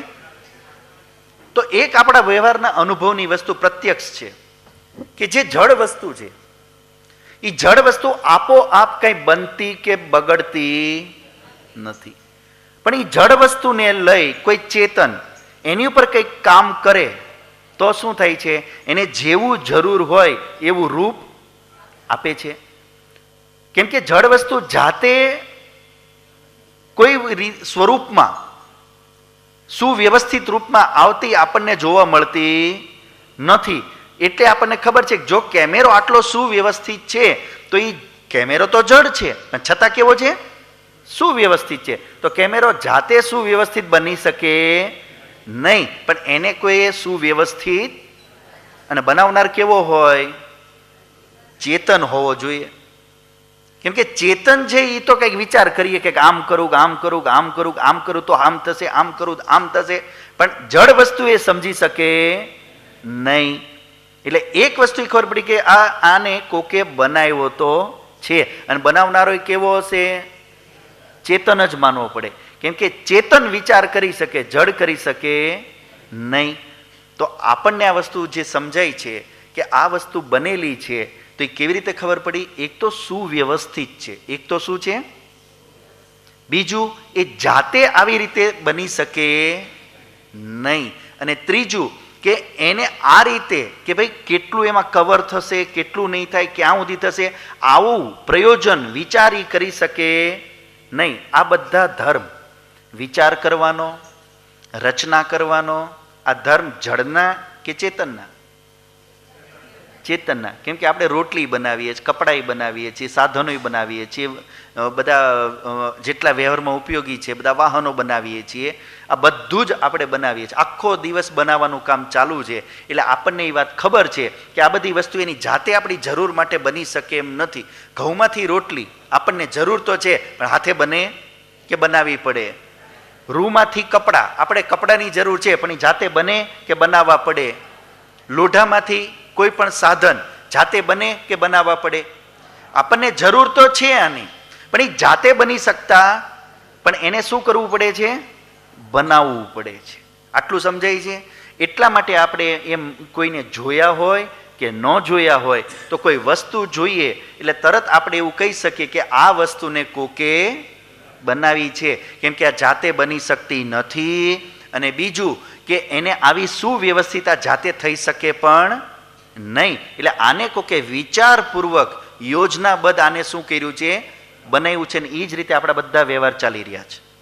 વિચારપૂર્વક, યોજનાપૂર્વક, પ્રયોજનપૂર્વક આ બધા કાર્ય આપણે કરી રહ્યા છીએ કે નથી કરી રહ્યા? આ બધા કરી રહ્યા છે. અને આ ધર્મ કોનો? ચેતનનો, જળનો? ચેતનનો. પ્રયોજન ચેતન બનાવી શકે, જળ બનાવી શકે નહીં. આટલી વસ્તુ. હવે જરા વિચારવાની વાત રહી કે જેટલી વસ્તુ આપણે અત્યારે ઉપયોગ કરીએ છીએ એમાં આપણે એક વાત વિચાર કર્યો કે એક તો કુદરતી મળી ઈ, અને બીજી જે આપણે બનાવી ઈ. તો આપણે બનાવેલી વસ્તુ આપણે સમજી ગયા કે આપણે બનાવેલી છે. કેવી રીતે ખબર પડી? કેમ કે આ જે મેં વાત કરી એમ એ જળ છે, જાતે બનતું નથી, સુવ્યવસ્થિત છે, અને એની અંદર પ્રયોજન સહિત કામ થઈ રહ્યું છે. એટલે ખબર પડી કે કોણે બનાવ્યું છે? મેં. હવે એક પ્રશ્ન વિચારીને જવાબ આપજો. સંસારમાં જેટલી વસ્તુ ઉપયોગ કરીએ છીએ આપણે, ફરીવાર પાછું ત્યાં જ જઈએ, જેટલી વસ્તુ ઉપયોગ કરીએ છીએ એમાં એક જે આપણી બનાવેલી વસ્તુઓ છે એનો ઉપયોગ છે, અને બીજો જે આપણી બનાવેલી વસ્તુ નથી એનો પણ ઉપયોગ છે. તો આપણી બનાવેલીનો તો નિર્ણય થઈ ગયો કે આ આપણે કે કોઈ ચેતને બનાવેલું છે, પણ બીજી જે વસ્તુઓ છે કે જેનો આપણે વ્યવહારમાં ઉપયોગ કરી રહ્યા છીએ એ પણ બધી વ્યવસ્થા, એ બધા સાધનો અને એ બધું પણ બનેલું છે કે સ્થિર છે? કે જ્યારે અનાદિકાળથી બનેલું હોય એવું છે કે એ બનેલું ઉત્પન્ન થયેલું છે? જેટલી ચાહે વાયુ લો, ચાહે પંચમહાભૂત લો, ચાહે નદી લો કે પહાડ લો, આ બધું બનેલું છે કે અનાદિ છે? કેટલા જણા માને છે અનાદિ છે? અનાદિનો મતલબ શું થાય? જો અનાદિ હોત તો સરસ્વતી નદી અંદર કેમ વહી ગઈ? સાયન્સ શું કહે છે? સૃષ્ટિના દરેક પરમાણુને તોડો એટલે એમાંથી એના પરમાણુ શું થાય છે? છૂટા પડે છે. કોઈ પણ અણુ તોડો એટલે એના પરમાણુ એમાં છૂટા પડે છે. તો જે વસ્તુ છૂટી તોડવાથી તૂટે છે એ ક્યારે ને ક્યારે શું થઈ છે? ભેગી થઈ છે. આપણી નજર સામે ચાહે થઈ કે ન થઈ, પણ એ ક્યારેક ને ક્યારેક શું છે? ભેગી તો થઈ છે. તો જે વસ્તુ તોડવાથી તૂટી જતી હોય ક્યારે ને ક્યારે તો બનેલી છે જ. અને બનેલી જે છે અને એનો આપણે ઉપયોગ જે કરી રહ્યા છીએ તો એ વ્યવસ્થિત છે કે અવ્યવસ્થિત છે? જે વ્યવહારમાં બીજો ભાગ જે આપણા વ્યવહારમાં ઉપયોગ કરીએ છીએ એ બધી વસ્તુઓ અને વ્યવસ્થા વ્યવસ્થિત છે કે અવ્યવસ્થિત છે? આટલું સમજાય છે? દિવસ અને રાત વ્યવસ્થિત ચાલે છે કે અવ્યવસ્થિત? બરોબર. પછી જે ચંદ્રમા ને પૃથ્વીનું વ્યવસ્થિત છે કે અવ્યવસ્થિત? સંતતિની ઉત્પત્તિની પ્રક્રિયા પૂરી જે છે, બાળકનું નિર્માણ, પશુ દરેક યોનિમાં દરેક જીવને જે શરીરોના નિર્માણ એ વ્યવસ્થિત છે કે અવ્યવસ્થિત છે? એ પણ વ્યવસ્થિત ચાલી રહ્યા છે. હવામાન, જલચક્ર બધાનો આપસમાં ઇકોસિસ્ટમ મળીને આખી કામ કરી રહી છે કે નથી કરી રહી? તો આ બધો ભાગ, એક તો વ્યવસ્થિત ભાગ આપણો, જેમ કે ટ્રાફિક પોઈન્ટ આપણે બનાવ્યો અને એ વ્યવસ્થાનો આપણે લાભ લઈએ છીએ, આ બધા સાધન બનાવ્યા એનો લાભ લઈએ છીએ. અને બીજા એ વ્યવસ્થા કે જેનો આપણે લાભ લઈ રહ્યા છીએ એ પણ વ્યવસ્થિત છે કે અવ્યવસ્થિત? કેટલા જણા એવું માને છે કે અવ્યવસ્થિત છે? એવું કોને લાગે છે? કોઈ એવું લાગે છે કોઈને કે બીજી બધી વસ્તુઓ જે જીવનમાં આપણા જોડાયેલી છે, જેનો આપણે ઉપયોગ કરીએ છીએ, એમાં કોઈ અવ્યવસ્થા છે, આવું કોઈને લાગે છે? અચ્છા, વ્યવસ્થિત કેટલા જણા માનો છો? બધું વ્યવસ્થિત છે. અચ્છા, ગૂંચવાયેલા કેટલા છે? ઘર જ અવ્યવસ્થિત છે, માણસ એમ લાગે કે દુનિયા અવ્યવસ્થિત જ હશે. તો સંપૂર્ણ સંસારનું બેલેન્સ આપણે જોઈએ, વ્યવસ્થા આપણે જોઈએ તો બધું સિસ્ટમેટિક એકદમ સુવ્યવસ્થિત ચાલી રહ્યું છે. કેવી રીતે ચાલી રહ્યું છે? વ્યવસ્થિત ચાલી રહ્યું છે. બીજી વાત, અને આ બનેલી છે, આ વ્યવસ્થા બનેલી છે. આ કેમેરો જેમ કે બનેલો છે અને વ્યવસ્થિત છે, એમ આ બધી વ્યવસ્થા શું છે? બનેલી છે. અને કેવી છે? વ્યવસ્થિત છે. તો કોઈ પણ વસ્તુ જે બની હોય અને કોઈ પણ વસ્તુ જે વ્યવસ્થિત હોય એ વગર પ્રયોજને કે વગર કોઈ ચેતનના બનાવે બની શકે? કેમ કે તમે જળનો એક સ્વભાવ કીધો કે જે જાતે કાંઈ કરી શકે, અનુભવ કરી શકે, તો વિચાર કરીએ કે જે અનુભવ જ ન કરી શકે જળ વિચાર કરીએ કે? એ જળ વિચાર કરી શકે નહીં. અને છતાં જળ કેવું છે? વ્યવસ્થિત. છતાં પણ જળ કેવું છે? વ્યવસ્થિત. તો આપણે જોયું કે હવે આ લોઢું ક્યાંનું ક્યાંય પડ્યું હોત માટીમાં, પણ આપણે ત્યાંથી કાઢી અને સરસ મજાનું માઇક બનાવી નાખ્યું કે નહીં? વ્યવસ્થિત કરી નાખ્યું ને? તો એ કોણે કર્યું? ચેતને કે જડે? અને જો આ ચેતને ન કર્યું હોત તો આ ક્યાં હોત? માટીમાં પડ્યું હોત. અને ક્યારેય માઇક એની જાતે બને જ? એની જાતે ક્યારેય બને જ નહીં. તો માઇકની જરૂર તો આથી 15,000 વર્ષ પહેલા એ લોકોને હતી જ નથી. તો નીકળીને માઇક બની ગયા હોત. માણસની જરૂર છે બની જઈએ. એ જાતે બનતા નથી. કોઈ વિચાર કરે, એની ઉપર યોજના બનાવે અને પુરુષાર્થ કરે તો એ જળમાંથી કંઈક બનાવી શકે.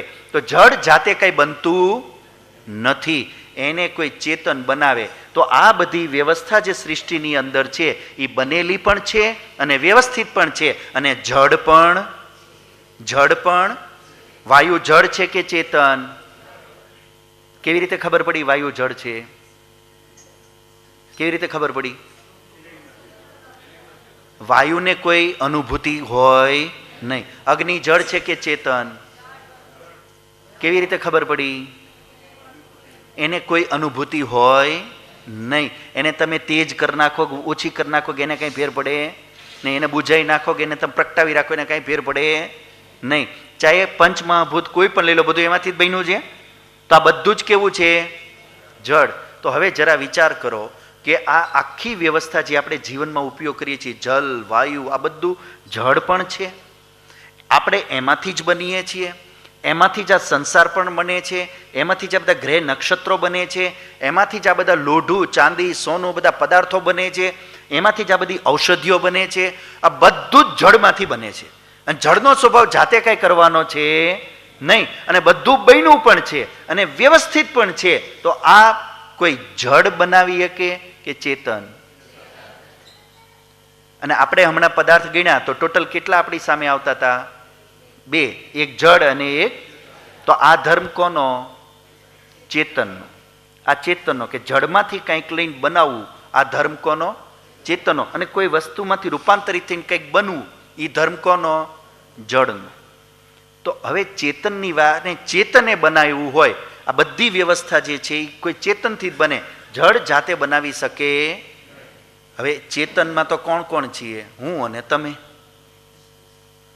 ચેતન બીજું કોણ? આપણે જ ને. બીજું કોણ? ચેતનમાં તો આ જેટલા પૃથ્વી પર જીવ જંતુ કીટ પતંગ જે કંઈ આપણને દેખાય છે આપણે જ ને. બીજું કોણ? આપણા સિવાય ચેતન કોઈ કરું અત્યારે? આપણે જ બધા ચેતન. હવે જરા જુઓ, એક માણસે જેણે કેમેરો બનાવ્યો, કોઈ કેમેરો તો કોને બનાવ્યો?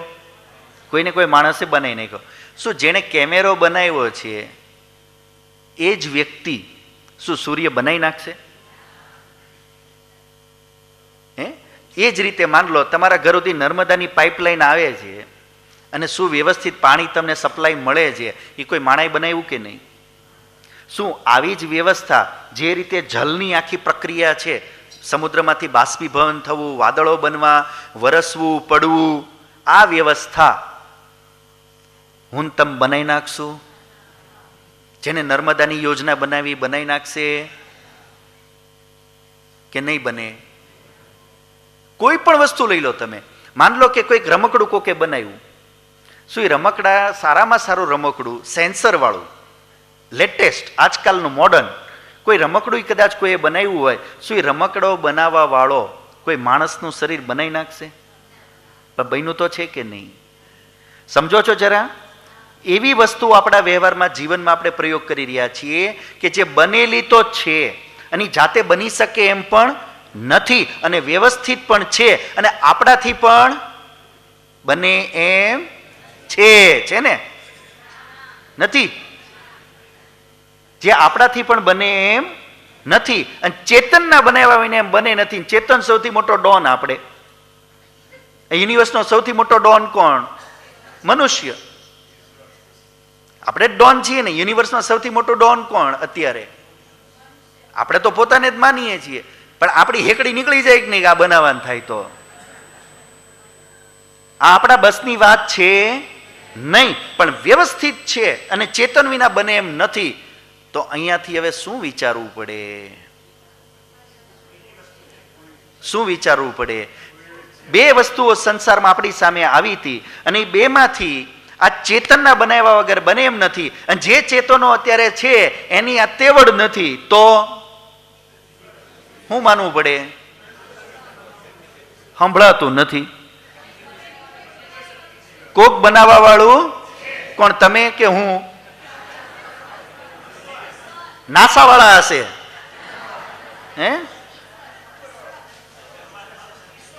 મેં તો નથી જોયું, આપે જોયું ભલે. તો આ બનાવનારું કોઈ ખપે કે ન ખપે? બનાવનારો ખપે.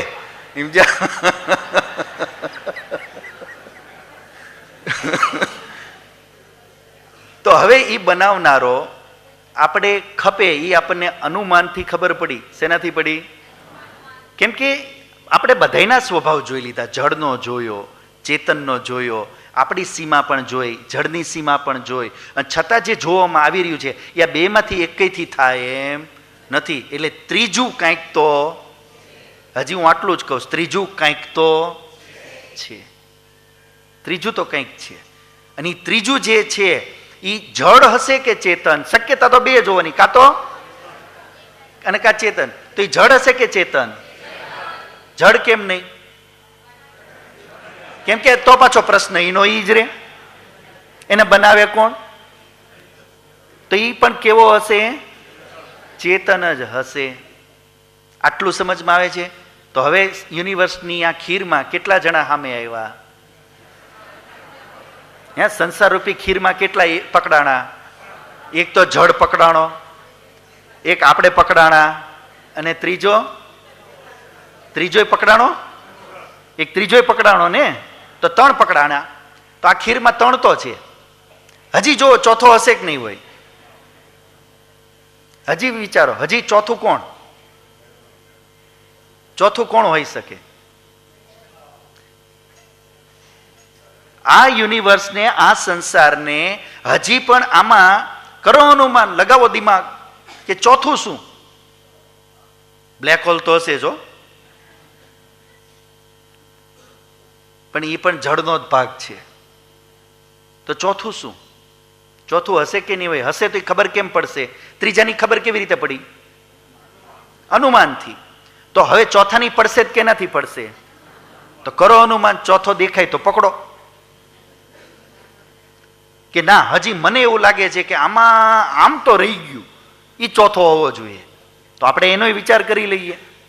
ચોથો કોઈ હોઈ શકે કે નહીં? હે, હોઈ શકે? તમે કેમ કે એ ચોથાની જરૂર છે કે નહીં એના માટે અનુમાન કરવું પડશે.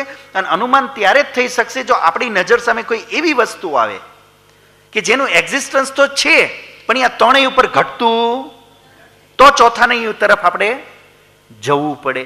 પણ જો ત્રણથી જ ઘટી જતું હોય તો ચોથા તરફ જવાનું રહે. તો હવે જેટલું આપણી સામે છે એ આ ત્રણથી વ્યવસ્થિત થઈ શકે કે ન થઈ શકે? કેમ કે ચેતન તો આપણે આવી ગયા, જડ છે એ તો કઈ કરવા નથી બિચાર્યું, તો મટીરિયલ છે, રો મટીરિયલ, ચાહે જેમ હાકી લ્યો હાલ્યું જશે. અને બીજી રચનાઓ જે આપણા જીવન માટે જરૂરી દેખાતી હતી, જે આપણાથી થાય એમ નથી, એટલે એના માટે આપણને ખ્યાલ આવ્યો કે કોઈ બીજો ચેતન જે આ વ્યવસ્થિત કરવા વાળો હોવો જોઈએ. તો અહીંયા સુધી આવ્યું. અને જો એ વ્યવસ્થા કરી લેતો તો ચોથાની જરૂર દેખાય? તો લગભગ આપણી સામે આ સંસારના કેટલા પદાર્થો સામે આવી રહ્યા છે? 3 આવી રહ્યા છે. 3. તો આ 3ના આધારે આપણે હવે એ સમજવાનું રહે કે આ 3 શું છે, કોણ છે અને કેમ છે. આ 3 સત્ય તો છે. આ સંસારનું સત્ય શું છે? આ 3 સત્તાઓ છે. કેટલી? જળનું પણ અસ્તિત્વ છે, બીજું ચેતનનું પણ અસ્તિત્વ છે, અને ત્રીજું ચેતનનું જ અસ્તિત્વ છે. પણ એમાં એવું છે, ઈ ચેતન અને આ ચેતનમાં કઈ ફેર ખરો કે નહીં? આપણે ચેતન અને જે આ વ્યવસ્થા બનાવે છે એ પણ બે ચેતન હરખા હશે કે જુદા? કેવી રીતે ખબર પડે? કેવી રીતે ખબર પડી કે ઈ ચેતન આપણાથી જુદો હશે? શું અનુમાન કર્યું? હે, એ કેમ કે કોમન સેન્સની વાત છે. કોમન સેન્સની વાત છે કે એક વ્યક્તિ સાયકલ બનાવનારો હોય અને એક વ્યક્તિ મર્સિડીઝ બનાવતો હોય તો બેયની બુદ્ધિમાં કંઈક ફેર હશે કે નહીં હોય? તો હવે જે વ્યક્તિ મર્સિડીઝ તો બનાવી શકતો હોય, પરમાણુ બોમ્બ તો બનાવી શકતો હોય, સેટેલાઇટ તો બનાવી શકતો હોય, પણ સૂર્ય છતાંય બન્યો તો હવે એ આ ચેતનની એક સીમા આવી ગઈ. એટલે એનો મતલબ શું થયો? સાયકલ બનાવવા વાળા કરતા કોની બુદ્ધિ જાજી? મર્સિડીઝ બનાવવા વાળી. અને મર્સિડીઝ બનાવવા વાળા કરતા કોની બુદ્ધિ જાજી? જેને સૂર્ય બનાવ્યો. તો બુદ્ધિમાં આપણી જેટલો હશે કે આપણાથી વધારે હશે? અને ખાલી સૂર્ય જ બનાવવાનું છે કે બીજું ઘણું કરવાનું છે? તો વિદ્યાની રીતે, જ્ઞાનની રીતે ઈ આપણી જેવો હશે કે આપણાથી વધારે?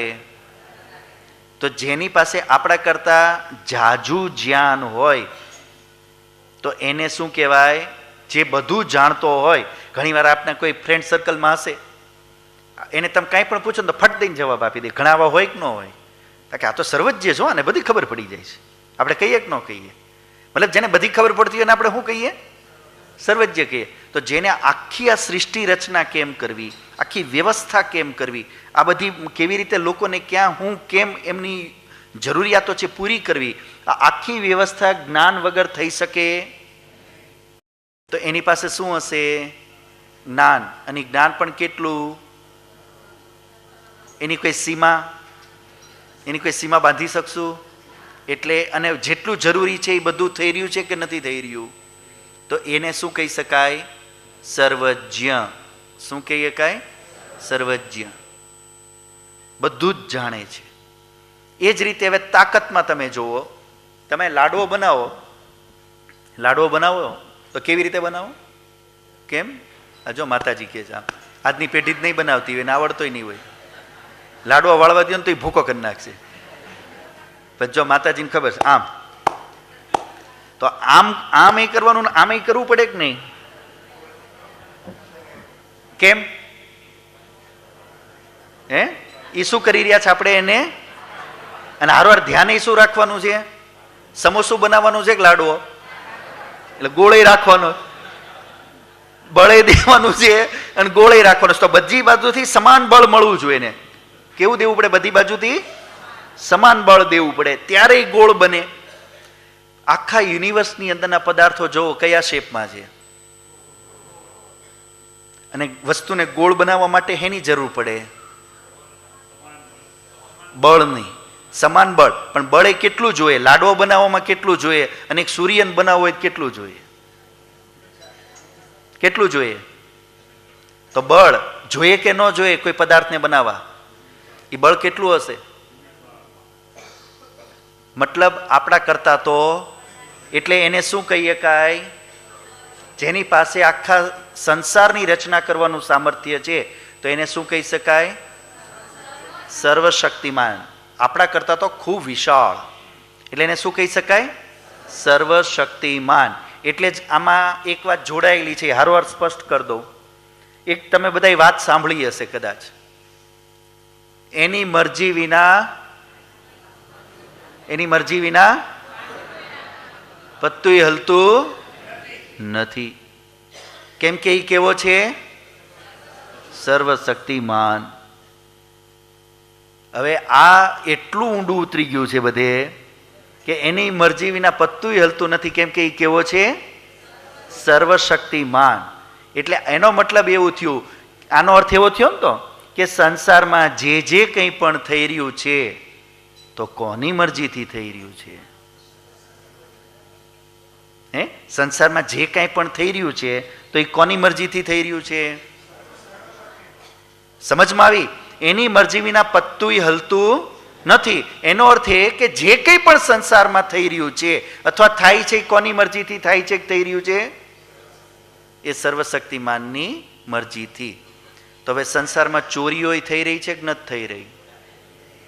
આતંકવાદીઓ બંદૂક લઈને ફરી રહ્યા છે કે નથી ફરી રહ્યા? ઘપલા કરવાવાળા ઘપલાબાજી કરી રહ્યા છે કે નથી કરી રહ્યા? કોની મરજીથી થઈ રહ્યું છે? હવે ફરી ગયા. હવે ફરી ગયા. તમે શક્ય ખરું? જેમ આકાશ અનંત છે, કેવું છે? એ જ રીતે ઈશ્વર પણ કેવા છે? અનંત છે. એનો કોઈ આરંભ પણ નથી અને એનો કોઈ અંત પણ નથી. અનંત છે. અને એટલે જ શું છે? સર્વવ્યાપક છે. કેવા છે? સર્વવ્યાપક. અને સર્વવ્યાપક છે એટલે જ સર્વજ્ય છે. અને સર્વવ્યાપક છે એટલે જ સર્વશક્તિમાન છે. અને સર્વવ્યાપક છે એટલે જ ન્યાયકારી પણ છે અને દયાળુ પણ છે. તો સર્વવ્યાપકતા ઈશ્વરનો મુખ્ય ગુણ છે, જેના કારણે ઈશ્વરમાં બધા જ ગુણ ઘટી રહ્યા છે. તો આવા ગુણવાળો જે હોય, આવા ગુણોનું ઐશ્વર્ય જેની પાસે હોય એને શું કહેવાય? એને શું કહેવાય? ઈશ્વર. આવા ગુણોનું ઐશ્વર્ય જેની પાસે છે એને કહેવાય ઈશ્વર. તો આ ઈશ્વર આવા ગુણો વાળો છે. એટલે હવે જે સર્વવ્યાપક હોવાનો એને કોઈ આકાર હોવાનો કે નિરાકાર હોવાનો? જરા સમજો. જે સર્વવ્યાપક હશે તો એને કોઈ આકાર હશે કે નિરાકાર હશે? નિરાકાર જ હશે. કેમ કે આવડા મોટો જે સર્વવ્યાપક ઈશ્વર કે જે કણ કણમાં વિદ્યમાન છે, સમગ્ર સૃષ્ટિના દરેક પદાર્થમાં વિદ્યમાન છે, એટલે એ આવડો મોટો ઈશ્વરને કોઈ આકાર તમે દ્યો તો કેવી રીતે દ્યો અને શું દ્યો? એ શક્ય જ નથી. એટલે સર્વવ્યાપક હોવાના કારણે, કણ કણમાં વિદ્યમાન હોવાના કારણે, સર્વત્ર વ્યાપક હોવાના કારણે કેવો છે? નિરાકાર. એનો કોઈ આકાર નથી, એમાં કોઈ લાઇટ નથી થતી.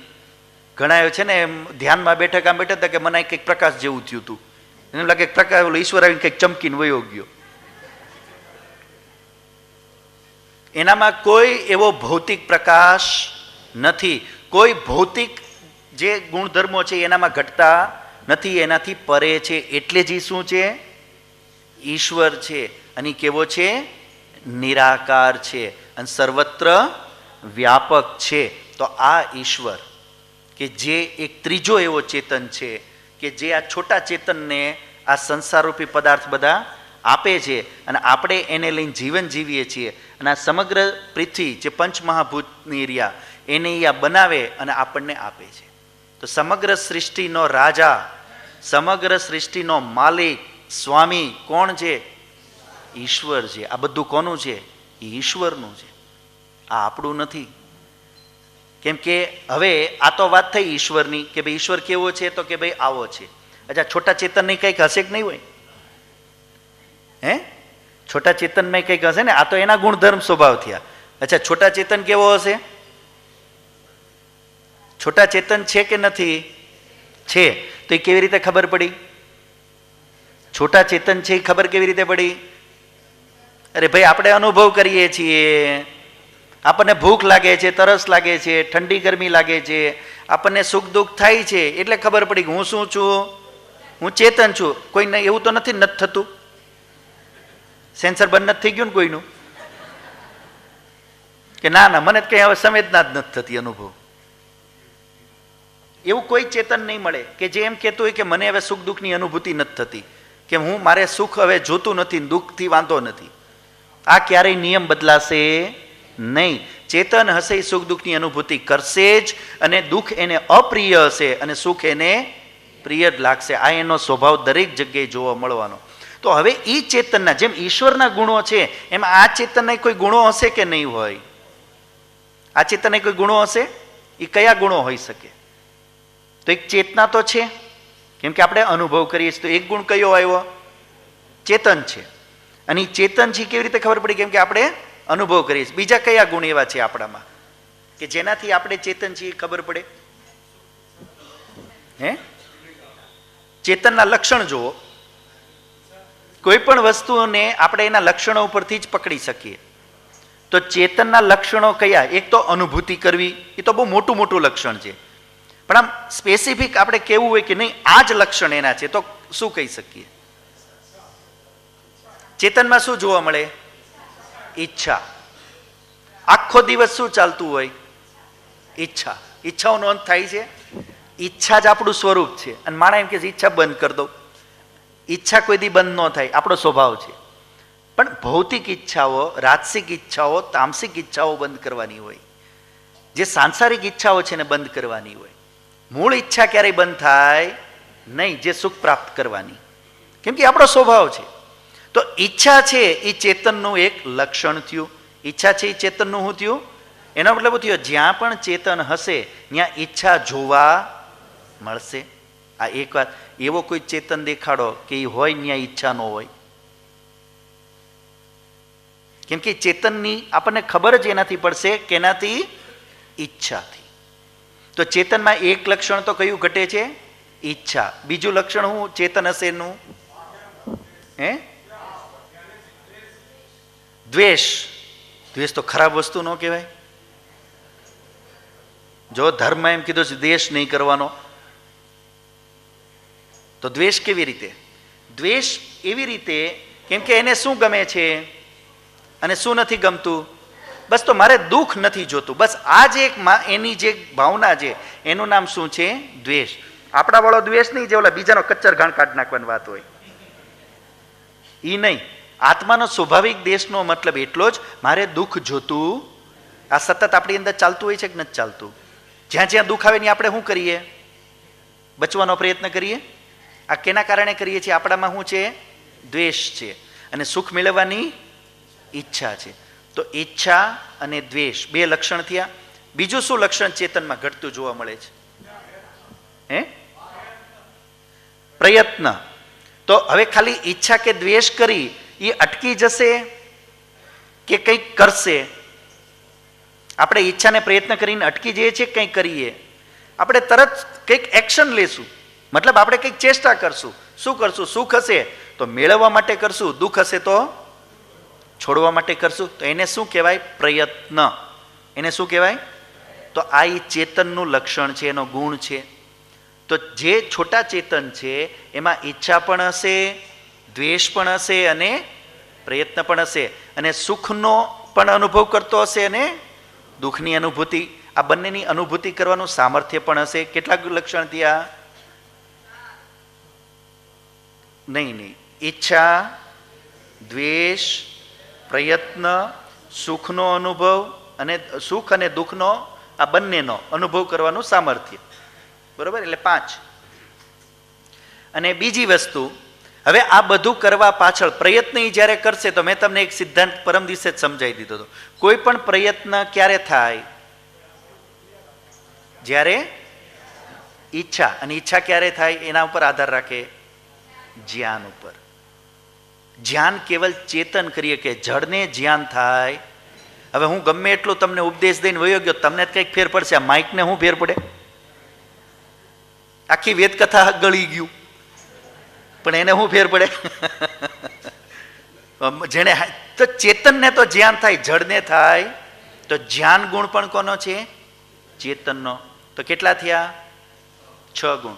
આ 6 ગુણ વાળો ચેતન જે છે એનું જ નામ શું છે? આત્મા. એનું નામ શું છે? આત્મા.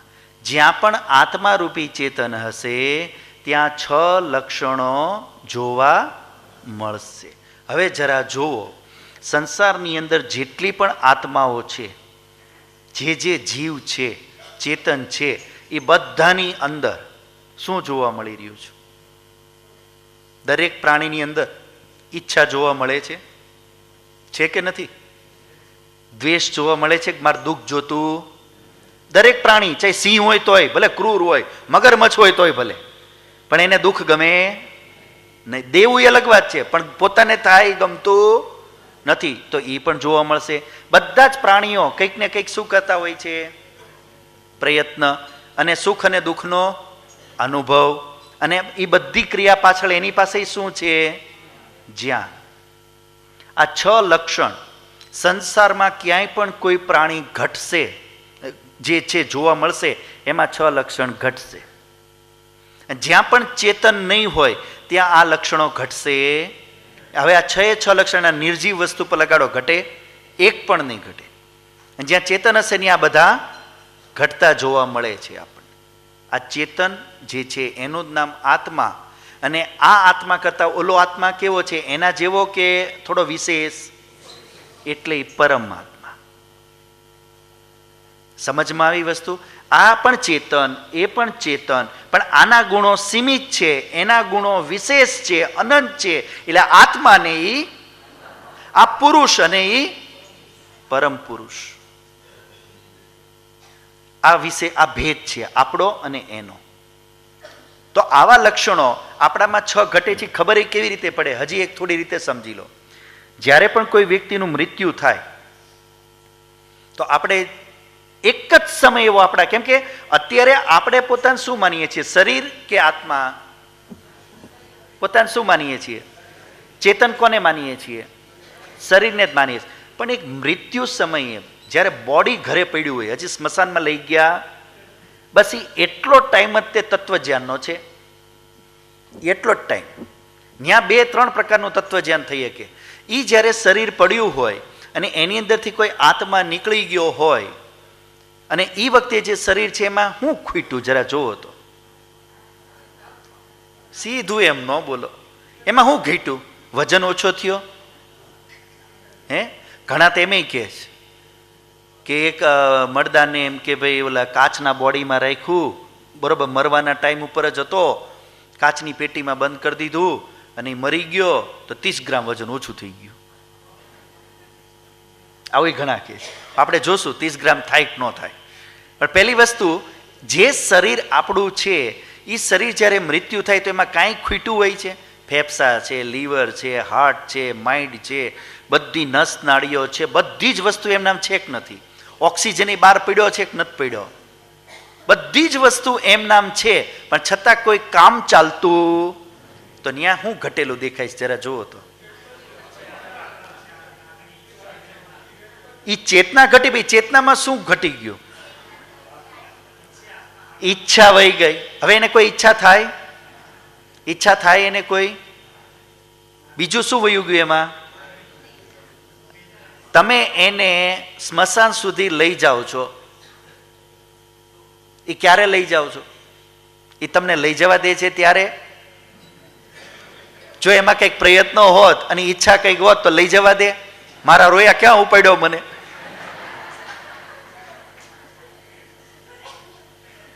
એ હવે એ ઈચ્છાય નથી, જ્ઞાનય નથી, પ્રયત્નય નથી, હવે એને કોઈ સુખ પણ થતું નથી, અને નહીં તો ચિતા પર કોઈ ચડાવે. આ 6 વસ્તુ જ ઘટી, બીજું શું ઘટ્યું કયો? ઈ શરીર જે પડ્યું છે એમાં એક રૂવાડું ઓછું થયું, બહારની જે વસ્તુ જરૂરી છે કોઈ ઓછી થઈ, અંદર જે ઓર્ગન્સ બધા છે એ બધા છે કે નથી? શું ઘટ્યું? કેવલ 6 વસ્તુ જ ઘટી. એમાં ઈચ્છા વહી ગઈ, પ્રયત્ન વહી ગયો. તો જેના હોવાથી જે થતું હતું એ ગુણ એના. શું કીધું? જેના હોવાથી જે એમાં થતું હતું એ ગુણ એના. તો હવે જે નથી થતું એનો મતલબ એ હવે નથી. તો એ 6 ગુણવાળો જે છે એ કોણ છે? આત્મા. એટલે આત્મા જ્યારે શરીરમાં આવે ત્યારે આ બધું જ અંદર ચાલુ થઈ જાય. આત્મા વયો જાય એટલે આ બધું બંધ થઈ જાય. માન લો તમે કોકના ઘરે રાત્રે ગયા હો, તમારે મળવું હોય અને મળવા માટે જરૂરી હોય, તમે કોઈના ઘરે ગયા હોય ને એમ થાય અત્યારે અડધી રાત્રે આપણે જઈએ છીએ આમ તેમ, તો તમે શું જોવાની એને મળવા માટે? તમે શું જુઓ? તમે જો એમ જો ને કે ભાઈ લાઇટ બાઇટ કંઈક ચાલુ હોય, પંખો બંખો બધું ચાલુ હોય, બારી બાયણા ખુલ્લા હોય, તો તમે શું વિચારો? હા, રામજીભાઈ ઘરે જ લાગે છે. હે? પણ બધું ઘંઘોર અંધારું હોય તો તમે શું વિચારો? કાં તો હુઈ ગયા છે ને કાં તો બારગામ વયા ગયા છે. એટલે કોઈ હાજર હોય ને તો એનું લક્ષણ દેખાય, અને ગેરહાજર હોય તો એનું લક્ષણ દેખાય. તો જ્યારે આની અંદર આત્મારૂપી ઇન્દ્ર બેઠે ને ત્યારે બધી ઇન્દ્રિયો ટનાટન કામ કરતી હોય. જ્યારે ઇન્દ્ર વયો છે ને તો બધી પડી હોય બંધ. એટલે ખબર પડી જાય કે આમાં ઇન્દ્ર ગયા. અને આ બધું ચાલતું હોય ને તો ખબર પડે ઇન્દ્ર દેવતા હજી છે આમાં. તો આત્માના હોવાથી આ ચેષ્ટાઓ થાય, આત્માના ન હોવાથી આ ચેષ્ટા થઈ શકે નહીં. જેવી રીતે આ પંખો છે અત્યારે, આમાં કાંઈ ખરાબ છે અત્યારે, છતાંય કેમ નથી ફરતો? છતાંય કેમ નથી ફરતો?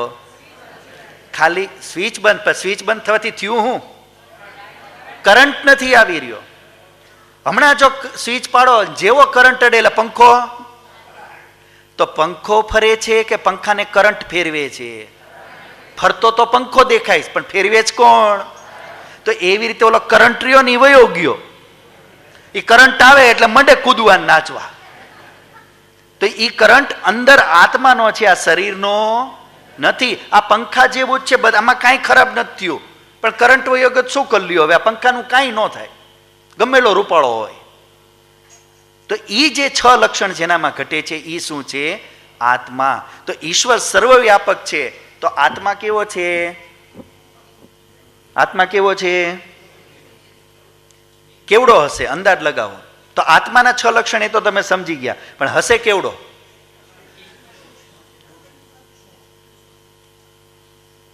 કેવડો હશે વિચાર કરો. કેમ કે આત્મા ખાલી આપણે નથી, ડાયનોસર હતા એકવાર, હાથી છે આજે.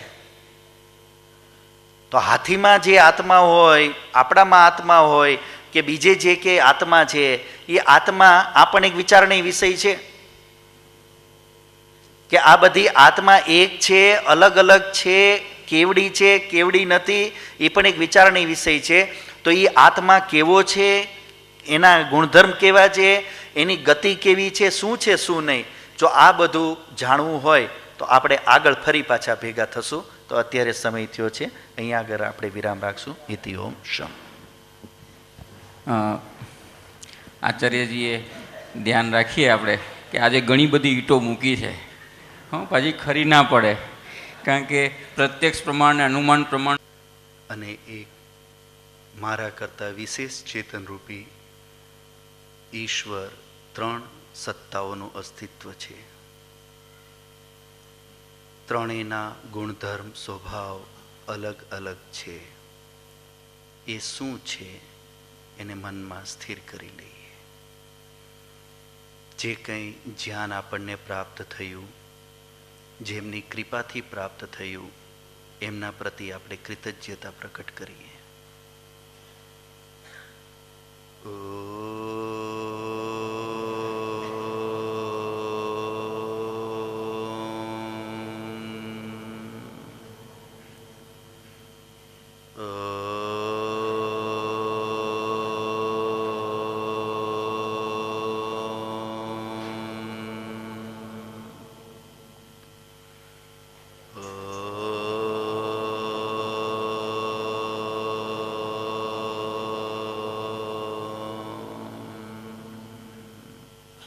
સાદર અભિવાદન.